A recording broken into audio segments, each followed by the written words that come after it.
سبيل الدموع سبيل مريح تنهدى يا صاحي كي تستريح وبث بسم الله الرحمن الرحيم. السلام عليكم ورحمة الله وبركاته. Waalaikumsalam warahmatullahi wabarakatuh. Alhamdulillah alladzi an'ama alaina bi ni'matil iman wal islam. Wassalatu wassalamu ala asyrafil anbiya'i wal mursalin sayyidina wa maulana Muhammadin wa ala alihi wa sahbihi ajma'in, amma ba'd. Hadirin dan hadirat, saudara-saudara sekalian yang insyaallah dirahmati oleh Allah Subhanahu wa taala.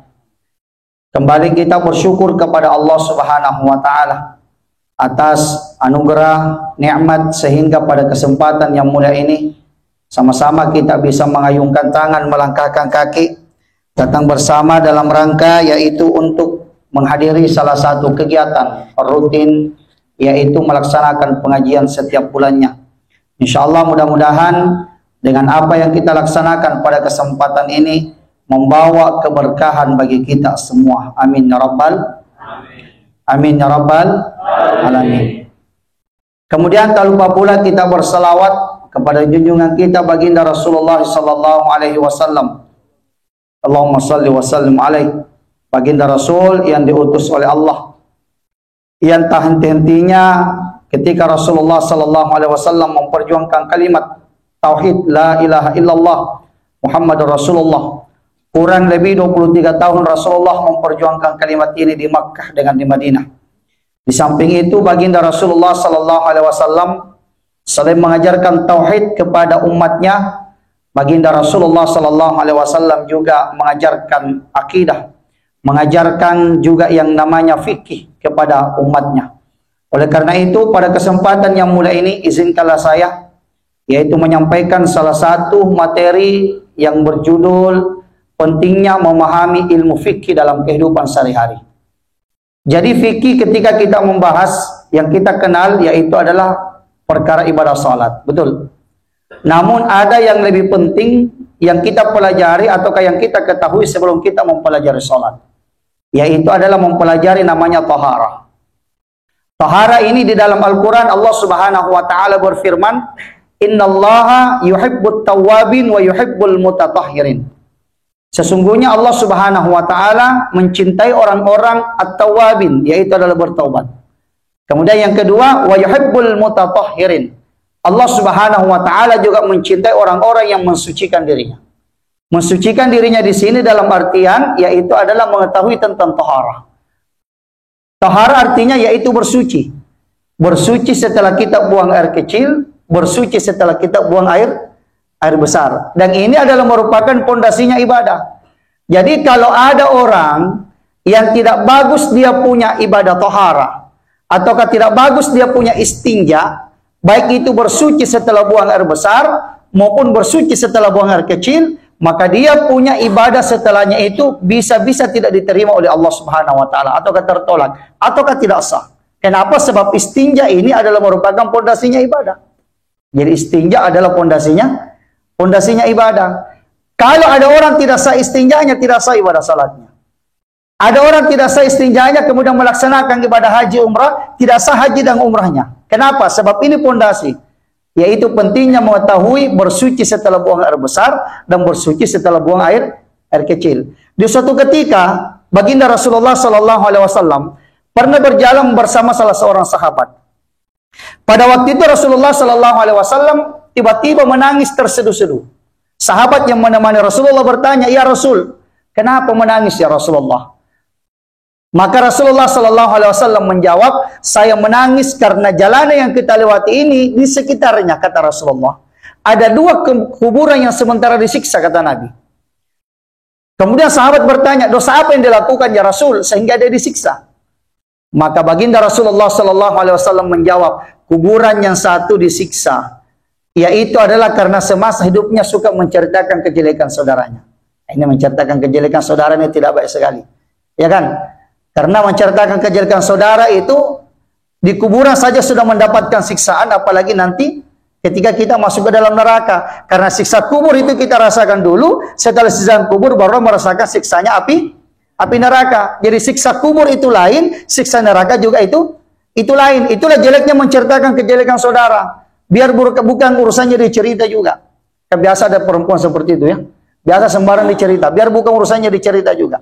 Jadi Rasulullah mengatakan kuburan yang satu ini disiksa karena semasa hidupnya suka menceritakan kejelekan saudaranya. Seperti seolah-olah dia tidak mempunyai kejelekan yang bercerita. Sehingga dia menceritakan kejelekan saudaranya. Kuburan yang kedua kata Rasulullah, disiksa yaitu adalah karena semasa hidupnya pada waktu dia setelah buang air besar, dan setelah buang air kecil, maka dia bersuci tidak dalam keadaan bersih, kata Rasulullah. Sehingga karena dia tidak dalam keadaan bersih, ataukah tidak sah, ataukah tidak suci, maka inilah yang menjadi siksaan di dalam kubur. Makanya penting kita mempelajari itu istinja. Ya, penting kita mempelajari bersuci setelah buang air besar, bersuci setelah buang air kecil. Kalau buang air kecil itu syaratnya 2. Buang air kecil syaratnya 2. Mau tahu syaratnya? Mau tahu? Mau tahu aja tuh, mau tahu banget. Tahu banget. Apa syaratnya setelah buang air kecil? Yang pertama, harus bersuci dengan air yang dapat mensucikan.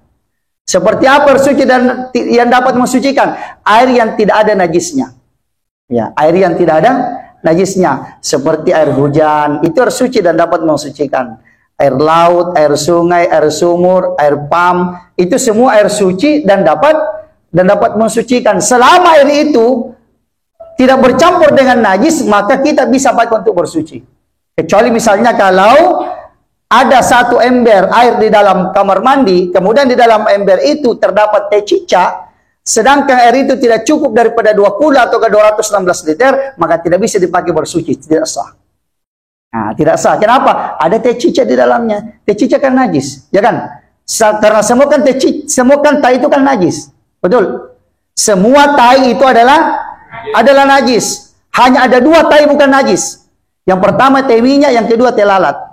Itu bukan najis itu. Kalau teh minyak bukan najis, Pak. Apalagi teh lalat. Itu bukan najis. Tapi semua selain daripada itu adalah najis, termasuk teh cicak najis. Jadi seandainya misalnya Bapak Ibu di rumahnya coba periksa kolamnya. Kalau kolamnya itu di dalamnya terdapat teh cicak, sedangkan air di dalam kolam itu tidak memenuhi syarat 216 liter ataukah 2 kula istilahnya dalam fikih, maka tidak bisa dipakai untuk bersuci. Siapa yang menggunakan air itu untuk bersuci setelah buang air kecil maupun setelah buang air besar, maka dianggap istinjanya tidak sah. Kenapa? Sebab dia bersuci bukan air yang dapat mensucikan. Karena dia termasuk air mutanajis. Ada apa namanya? Mutanajis, air yang mengandung najis, tidak bisa. Jadi syaratnya itu air suci dan dapat mensucikan. Karena ada juga air suci tapi tidak bisa mensucikan. Seperti air kopi, ya kan? Ya, air kelapa. Ya, suci, Pak. Ya, tapi tidak bisa dipakai cebok. Ada orang cebok pakai kopi. Ada orang cebok pakai air kelapa. Apalagi extra jos, Pak. Apalagi kuku bima, ya kan? Dia suci, bisa diminum bersih, tapi tidak bisa dipakai untuk bersuci. Berarti air ini air yang tidak bisa digunakan untuk bersuci. Jadi air yang bisa digunakan bersuci adalah air suci dan dapat mensucikan. Yang kedua, air apalagi syaratnya ketika kita buang air kecil. Nanti habis tetesan-tetesan air kencing. Habis tetesan air kencing, baru kita bersuci pada saat itu. Selama masih ada tetesan-tetesan air kencing, jangan sekali-kali kita bersuci sebelum menghabiskan. Bagaimana caranya menghabiskan tetesan air kencing? Caranya yaitu adalah dengan cara berkuat.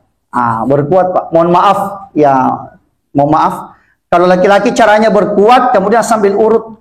Ya, sambil urut kemaluannya, Pak. Mohon maaf ya. Caranya begini, Pak. Sambil urut kemaluan. Ya kan? Tapi kalau berkuat, Pak, tidak usah terlalu besar suaranya dalam kamar mandi. Nanti orang di luar kamar mandi bilang, apa dah bikin di dalam itu? Kalau perempuan caranya berkuat sambil menindis waniang. Ini waniang ini. Berkuat sambil menindis waniang. Jadi kalau setiap kencing harus berkuat sambil menindis waniang sebelum kita bersuci.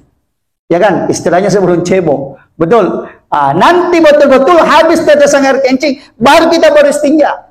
Baru kita bersuci pada waktu itu. Kemudian ada doa yang diajarkan oleh baginda Nabi Sallallahu Alaihi Wasallam. Ada doanya. Selama ini baca doa atau tidak? Selama ini baca doa atau tidak? Oh, pokoknya langsung saja, Pak. Adalah orang dah kuti-kuti je. Ada Pak ya? Ada Pak. Apalagi kalau orang tidak takut najis Pak. Biasa sembarang tempat kencing Pak. Biar telistir kencingnya juga. Pantasan telistir banyak miring Pak. Nah, jadi kenapa? Karena pada waktu itu dia tidak takut dengan najis. Jadi caranya setelah buang air kecil, barulah kita pada waktu itu membaca doa. Setelah beristinja, setelah bersuci. Apa doanya? Ikut. Bismillahirrahmanirrahim. Bismillahirrahmanirrahim. Allahumma tahhir qalbi minan nifaki wa hassin farji minal fawahish. Allahumma tahhir qalbi minan nifaki wa hassin farji minal fawahish. Itu doanya. Jadi setiap buang air kecil, setelah buang air kecil dan setelah buang air besar, ini doanya. Jangan sembarang baca Pak. Karena ada juga orang baca inna a'tainakal kautsar. Bukan inna a'taina apa, jangan baca inna a'taina. Baca Allahumma tahhir qalbi minan nifaki wa hassin farji minal fawahish. Artinya apa? Allahumma ya Allah, tahhir qalbi, sucikanlah hatiku, minan nifaki, dari sifat kemunafikan, wa hassin farji, dan jagalah farajku ya Allah, minal fawahish, dari perbuatan yang keji. Makanya kita baca ini doanya setelah kita buang air. Jadi setelah buang air besar, setelah buang air kecil, baca ini doanya. Allahumma tahhir qalbi minan nifaki wa hassin farji minal fawahish. Yang tidak sempat catat bisa direkam sebentar, kemudian dicatat setelah kita pulang dari sini.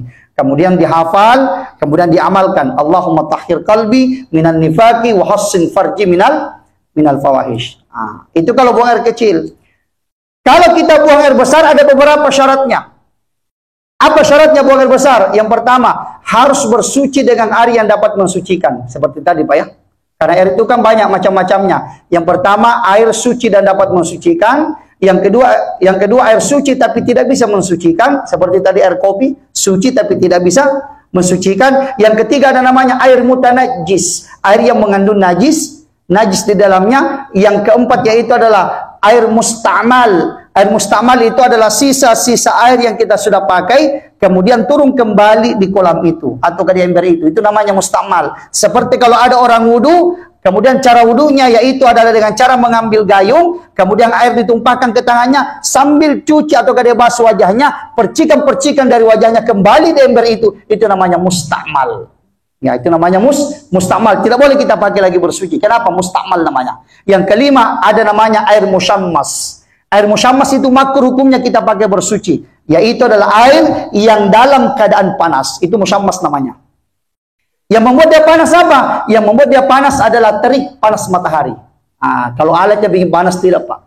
Ini dimaksud terik panas matahari. Sehingga air itu panas pada waktu itu makruh hukumnya. Kenapa? Sebab mengandung penyakit Pak. Mengandung penyakit. Kalau namanya ya air musyammas itu langsung dipanasi matahari.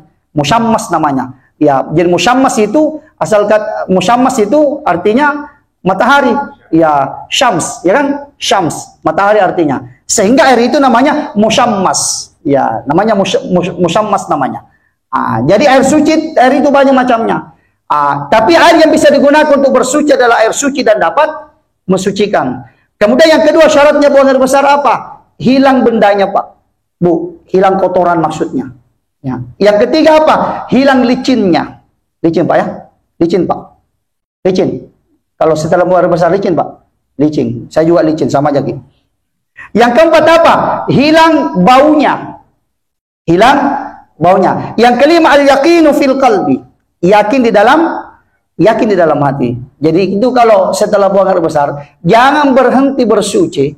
Jangan berhenti kita bersuci pada waktu itu sebelum hati yakin kalau itu sudah bersih. Al-yaqinu fil qalbi, harus yakin di dalam hati. Jadi kalau misalnya setelah kita buang air besar, kemudian kita bersuci dan kita sudah bersihkan Kemudian di dalam hati kita sudah ada keyakinan bahwa ini sudah suci, baru dibaca tadi doanya juga. Allahumma tahhir qalbi minan nifaqi wa hassin farji minal fawahish. Ini bersuci namanya. Ini penting kita ketahui. Kenapa? Sebab kalau kita tidak ketahui ini bersuci dan tidak sah cara kita untuk bersuci, maka ibadah-ibadah yang lainnya pun ikut tidak akan diterima ataukah tidak sah. Karena masih banyak orang melaksanakan ibadah salat tapi tidak tahu yang namanya istinja. Ada orang berangkat melaksanakan ibadah haji tapi tidak tahu yang namanya istinja. Kalau orang dulu itu, Bapak Ibu, orang dulu itu, kalau orang mau mendapatkan pengetahuan seperti ini, pergi bertarekat. Orang dulu bertarekat artinya yaitu adalah belajar. Tarikah artinya suatu jalan, menempuh suatu jalan untuk belajar ilmu agama. Orang dulu pergi bertarekat. Ya, tapi kalau sekarang tidak perlu kita pergi bertarekat. Kalau mau pergi bertarekat silakan, lebih bagus lagi. Sekarang sudah banyak media kita bisa dapati untuk yang namanya ilmu istinja, ya kan? Pengetahuan tentang istinja, ya bisa melalui di HP, YouTube, bisa melalui ceramah-ceramah langsung dan lain sebagainya, di TV, di radio dan lain sebagainya. Ilmu tentang atau pengetahuan tentang istinja itu, ini penting kita ketahui. Sebab kalau kita tidak ketahui yang namanya istinja, maka kadang-kala ibadah yang kita laksanakan itu tidak sah. Orang melaksanakan ibadah tidak sah, maka dia akan mengalami yang namanya kerugian. Hadirin yang dirahmati oleh Allah Subhanahu wa taala. Ini yang pertama tentang istinja. Yang kedua tentang ibadah salat. Sebenarnya taharat itu banyak macam sebelum kita masuk ke salat. Taharat yang pertama istinja, yang kedua yaitu adalah wudu, yang ketiga yaitu adalah tayammum, yang keempat yaitu adalah mandi. Ya, mandi wajib dan mandi sunnah. Karena mandi kan banyak macamnya. Ada mandi wajib, ada mandi sunnah, ada mandi biasa. Ya kan? Setelah itu barulah kita masuk kepada pembahasan ibadah salat. Ya. Dan ibadah salat yang kita laksanakan ini sangat penting. Itu salat, Bapak Ibu, salat itu adalah perintah yang tidak ada samanya perintah-perintah yang lain. Tidak ada samanya. Kenapa tidak ada samanya? Karena perintah ibadah salat ini adalah perintah istimewa. Betul. Istimewa Pak ini perintah salat. Saking istimewanya perintah salat ini dijemput oleh baginda Rasulullah sallallahu alaihi wasallam. Ya kan? Tidak ada perintah Pak yang kita lakukan setiap hari kecuali perintah ibadah salat yang diterima ataukah dijemput langsung oleh baginda Nabi sallallahu alaihi wasallam. Tidak ada. Hanya perintah ibadah salat ini langsung dijemput oleh baginda Nabi. Baginda Rasulullah diundang langsung oleh Allah, diperjalankan pada waktu itu yang disebut peristiwa Isra dan Miraj, diabadikan dalam Al-Quran. Surah Al-Isra ayat pertama. Bismillahirrahmanirrahim. Subhanalladzi asra bi'abdihi laylan minal masjidil harami ilal masjidil aqsa alladzi barakna hawlahu linuriyahu min ayatina innahu huwas sami'ul basir. Ini diabadikan Pak oleh Allah dalam Al-Quran. Maha suci Allah yang telah memperjalankan hambanya pada satu malam dari Masjidil Haram ke Masjidil Aqsa. Ya, kemudian pada waktu itu baginda Rasulullah sallallahu alaihi wasallam ila Sidratil Muntaha. Dari Masjidil Aqsa diteruskan kepada Sidratil Muntaha. Untuk apa? Untuk menerima perintah ibadah salat 5 waktu. Makanya ibadah salat itu tidak ada alasan kita tinggalkan, tidak ada. Apa alasan tinggalkan sholat? Apalagi salat subuh? Apa alasannya? Tinggalkan salat subuh. Apa? Ustaz terlambat bangun. Jam berapa bangunnya? Jam 6. Bangun silahkan, tidak masalah. Bangun, ambil air wudhu, kemudian salat subuh. Ya kan? Yang penting bangun langsung ambil air wudhu, kemudian salat subuh. Jangan pergi bikin kopi dulu. Ya. Pokoknya bangun langsung pergi salat subuh. Siapa tahu kita tidak rasa, ya kan? Kenapa tidak rasa? Mungkin karena kecapean. Dari lembur, dari perjalanan jauh, tiba di rumah jam 1, jam 2 tengah malam, tertidur lelap, capek, tidak rasa waktu subuh. Jam 6 baru terbangun, tidak masalah. Bangun, ambil air wudhu, kemudian langsung salat subuh. Tidak masalah. Yang penting jangan begitu terus. Ya, yang penting salat subuh jangan jam 6 terus. Ya kan? Soalnya salat subuhnya tiap hari jam 6. Mungkin sewaktu-waktu kita tidak rasa waktu subuh. Ya kan? Tidak masalah. Yang salah kalau kita dengar azan di masjid. As-salatu khairum minan naum. Dikasih bangun sama istrinya, Pak. Pak Haji, sudah Haji juga. Itu Haji itu banyak malas sembahyang, Pak. Banyak kutu sembahyang itu Haji itu. Bukan Haji di sini, bukan. Ada Haji sini, ada Haji. Ada Haji sini. Ada. Ada Haji.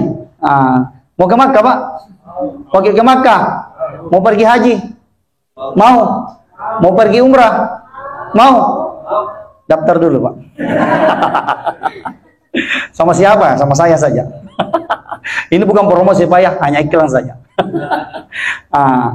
Karena biasa ada orang yang sudah berangkat haji, pulang dari haji malah sembahyang. Dikasih bangun sama istrinya, Pak Haji, bangun sudah. Orang sudah azan di masjid. Lantas Pak Hajinya bilang, sebentar sudah, karena posas bilang bisa jam 6.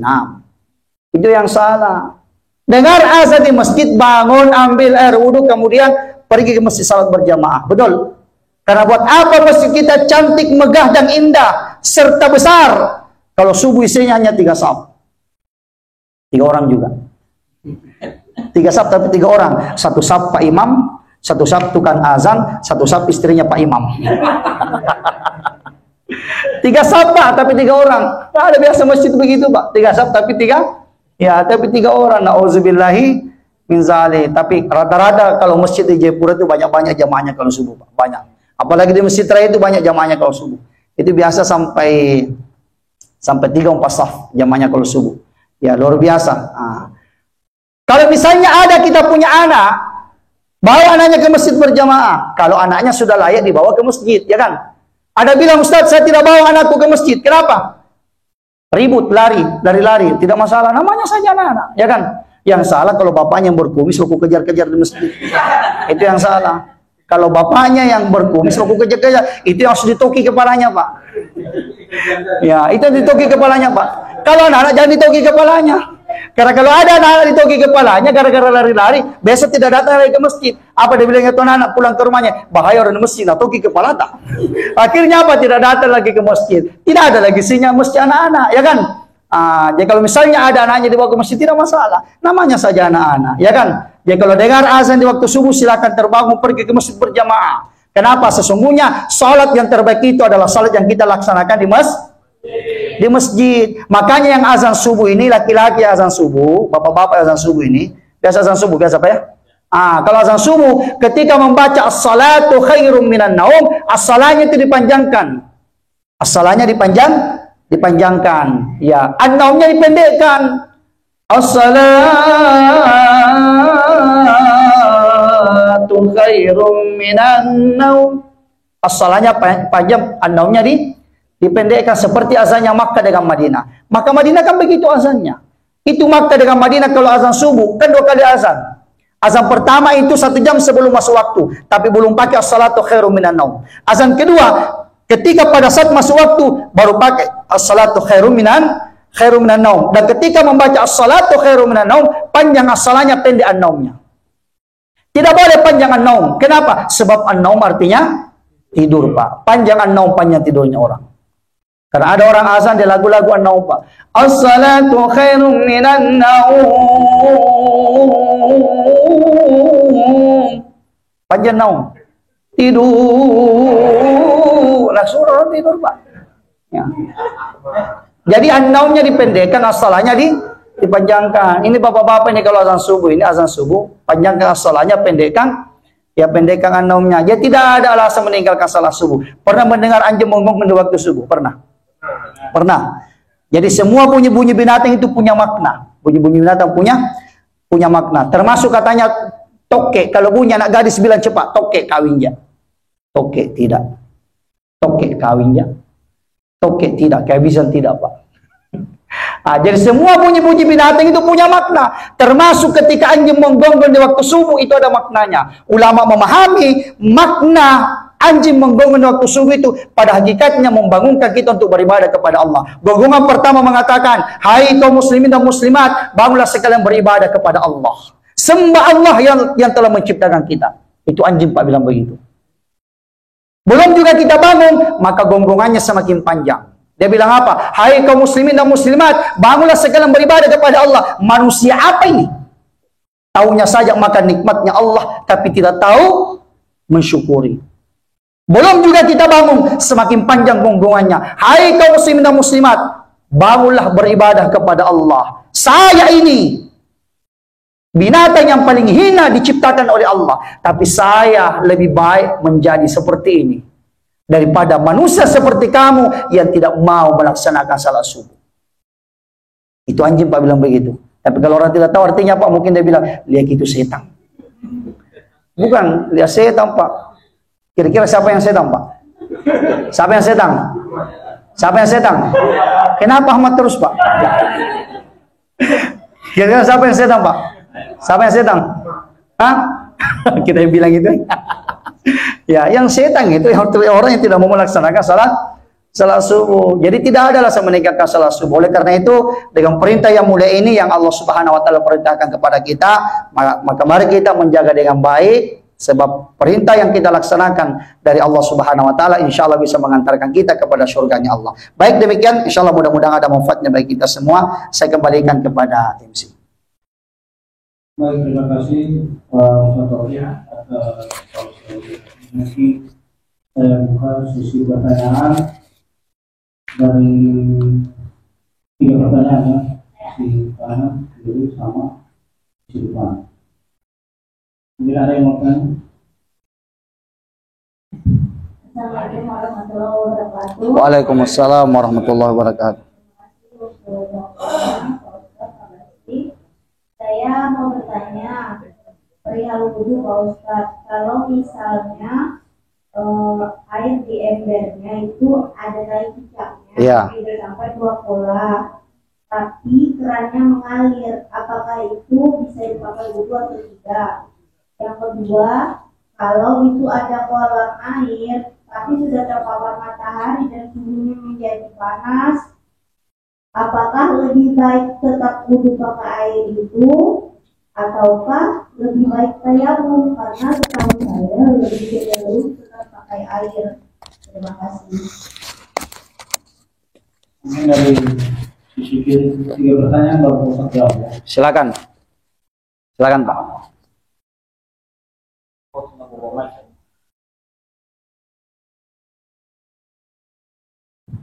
Assalamualaikum warahmatullahi wabarakatuh. Waalaikumsalam warahmatullahi Jadi Ustaz, untuk air yang disuntikan itu yang tidak boleh itu untuk dibuat itu kita adalah air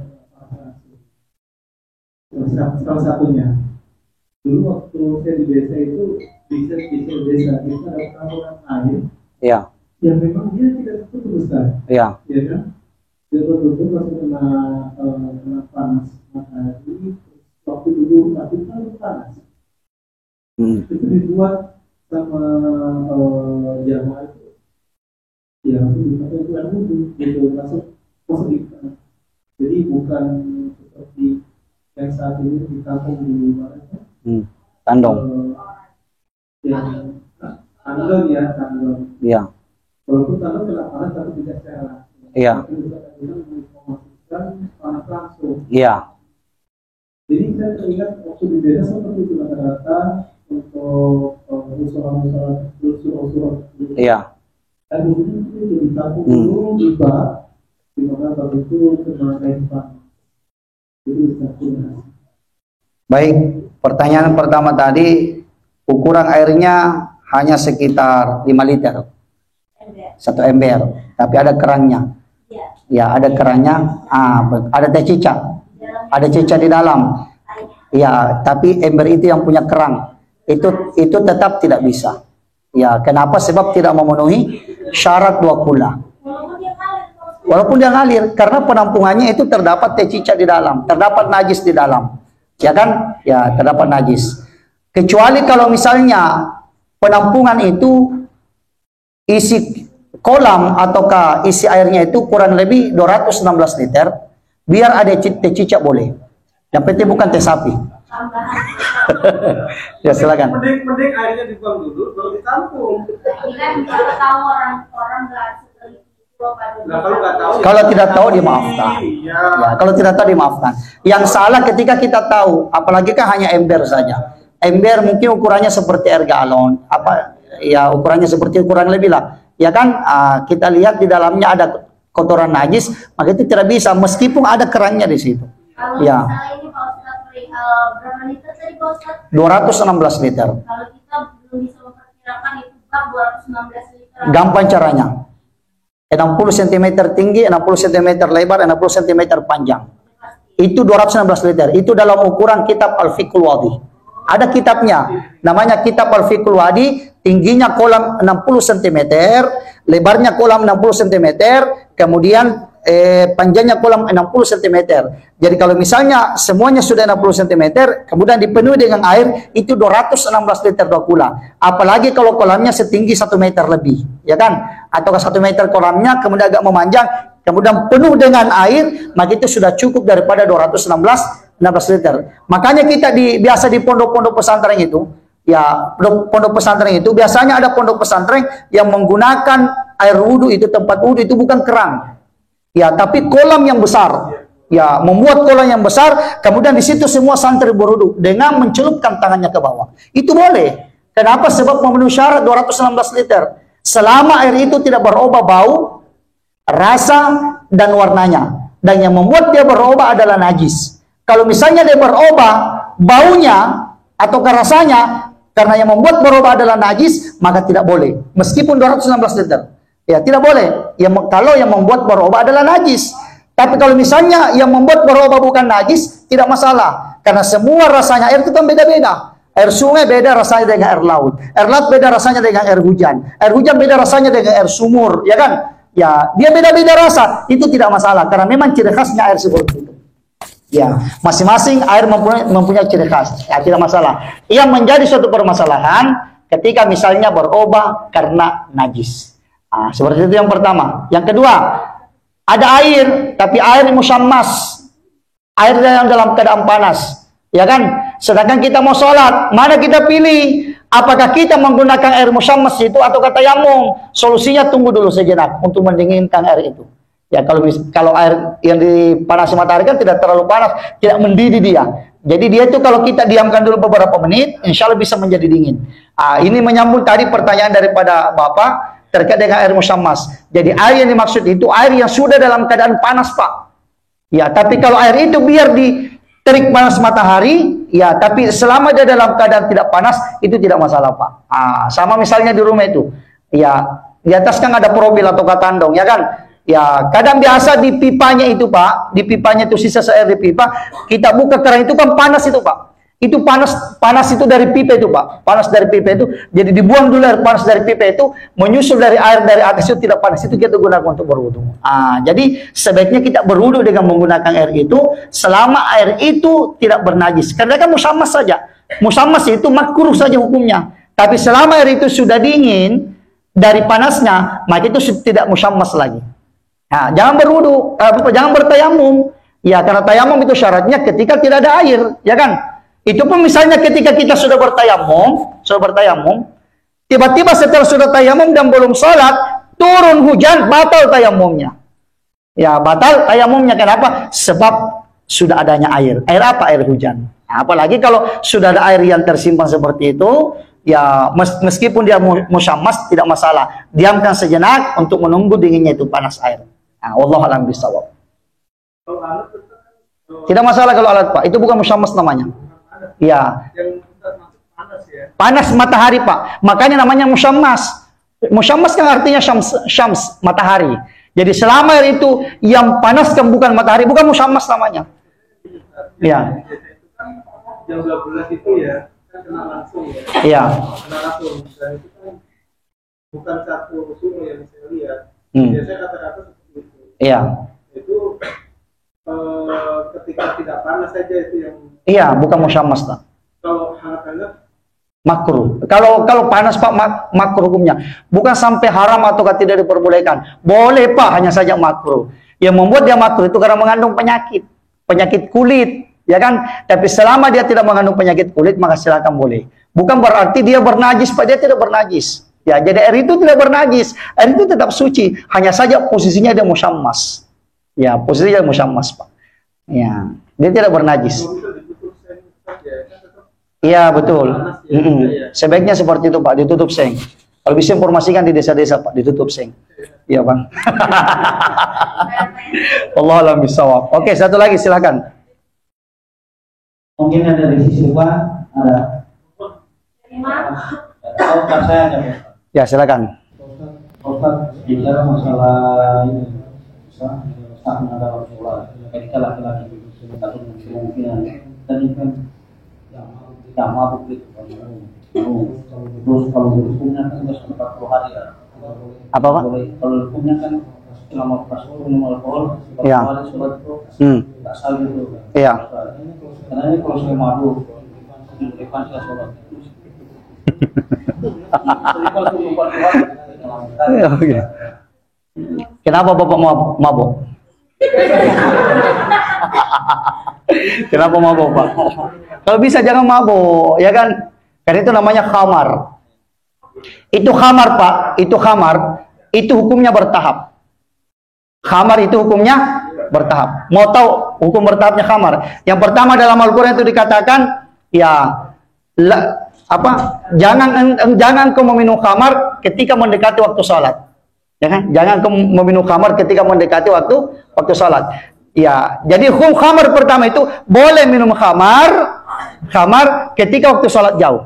Tapi karena melihat ya khamar ini banyak dia punya mudarat Pak, mudaratnya banyak, sehingga khamar ini sudah ditetapkan sebagai minuman yang haram. Tidak bisa Pak. Innamal khamr wal maisir wal ansab wal azamur yasmin amal syaitan.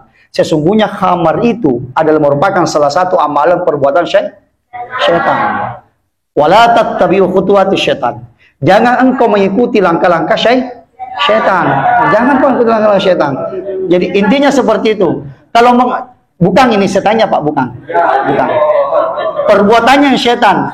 Orangnya bukan syaitan. Ya, perbuatannya yang syaitan. Tapi selama mau bertobat, insya Allah diterima tobatnya.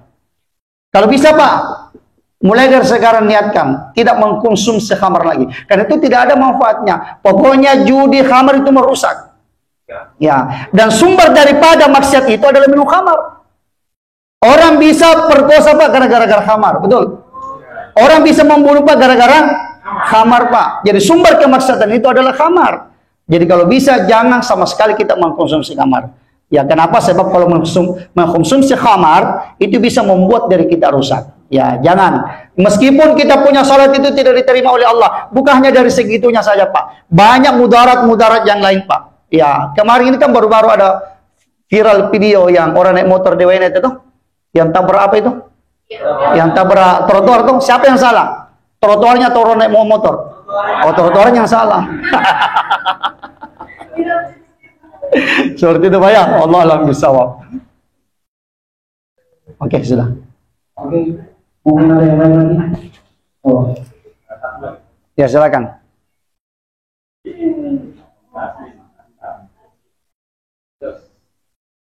Assalamualaikum warahmatullahi wabarakatuh, Pak Ustaz. Waalaikumsalam Saya mau bertanya soal, misalnya nih ada seorang pejabat yang menyumbangkan uangnya untuk pembangunan masjid, tapi uang itu dalam tanda kutip haram, maksudnya uang hasil korupsi, tapi dipakai untuk membangun masjid. Apakah kita dan pengurus-pengurus masjid yang ada di dalamnya menjalankan sholat itu, sholatnya diterima atau bagaimana Pak Ustaz? Karena ini memakai uang haram dalam masjidnya. Ini kan pengurus tidak tahu Pak sumbernya dari mana. Taunya hanya sumbangan. Taunya hanya bantuan. Ya kan? Pengurus ini tidak tahu ini sumbernya dari mana. Ya, itu dimaafkan Pak pengurusnya itu. Ya, meskipun niatnya orang yang menyumbang itu baik, tapi bersumber dari sesuatu yang haram. Ya, sesuatu yang haram, sesuatu yang dilarang oleh Allah Subhanahu wa taala. Ini pengurus ini Pak orang yang saleh dalam tidak masalah Pak. Kenapa mereka tidak tahu? Ya, mereka tidak tahu Pak. Ya, itu pun misalnya kalau kita terima, silahkan diambil, tapi jangan dibangunkan masjid. Mungkin dibangunkan WC. Ya kan? Sama dengan siapa ini? Ya di Makkah. Abu Lahab, ya Abu Lahab itu yang membenci baginda Rasulullah Sallallahu Alaihi Wasallam, yang mau mencelakakan ke baginda Nabi. Tahu tempatnya sekarang Pak? Di dekat Masjidil Haram, rumahnya dulu. Sekarang kan rumahnya itu, bekas rumahnya kan dijadikan WC itu. Saking hinanya itu Pak, Abu Lahab itu sampai rumahnya dulu di Makkah itu dijadikan jadikan WC. Itu di tempat saya itu Marwah, keluar itu kanan, lurus ada tempat WC di situ. Ada tempat apa, kamar mandi, tempat apa di situ, tempat kotoran di situ. Rumahnya dulu Abu Lahab itu, saking hinanya itu. Kalau misalnya pengurus masjid tidak tahu, ya wallah alam bisawab, ya itu diampuni oleh Allah. Kenapa? Sebab dia tidak tahu. Yang menjadi suatu permasalahan ini, orang yang menyumbang ini hukumnya haram, maka dia tidak mendapatkan pahala dari Allah Subhanahu wa taala, meskipun itu niatnya baik. Allah alam bisawab. Sudah ya? Baik, mari kita sama-sama berdoa kepada Allah Subhanahu wa taala. Mudah-mudahan perjumpaan kita pada kesempatan ini membawa berkah. Amin.